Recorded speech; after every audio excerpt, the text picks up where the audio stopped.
এই সেই আম গাছ, যেই আম গাছের আচার বানিয়েছিলাম, বাড়িতে এসেছি।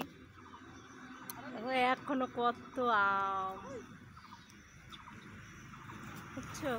দেখো কত আম এখনো।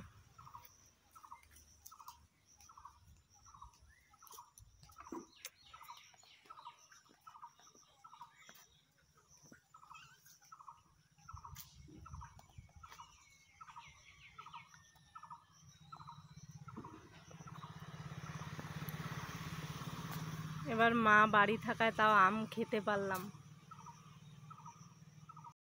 ছোটবেলার মতো আম কুড়াই।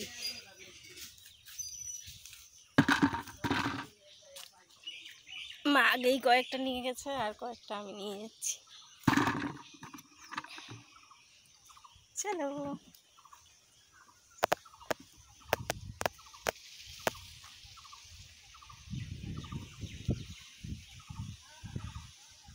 চারিদিকে শুধু সবুজ আর সবুজ।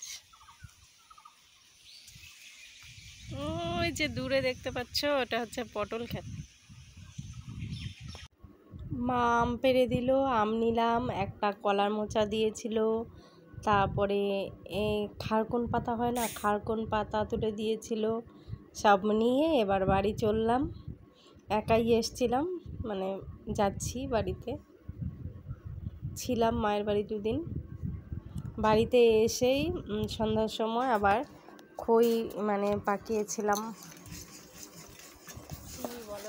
সেটাই তোমাদের সঙ্গে শেয়ার করলাম।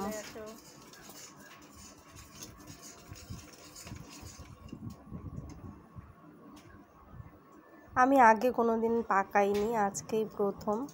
তো শাশুড়ি মাই বানায়। আজকে কারণবশত উনি বানাবে না, তো আমাকে বললো তুই আজকে বানা। তো বসিয়ে দিলাম। মানে বুঝতে পারছিলাম, মানে দেখেছি তো বানাতে, বুঝতে পারছিলাম, তাও একটু দেখিয়ে নিয়েছিলাম। তারপর বললো হয়ে যাবে, ব্যাস। বড় গামলা একটা খইটা নিয়ে নিয়েছিলাম, আর গুড়টা জাল করে ঢেলে দিয়েছিলাম, হয়ে গেল খই পাকানো। খই পাকানোটা অত কঠিন না, ইজি আছে।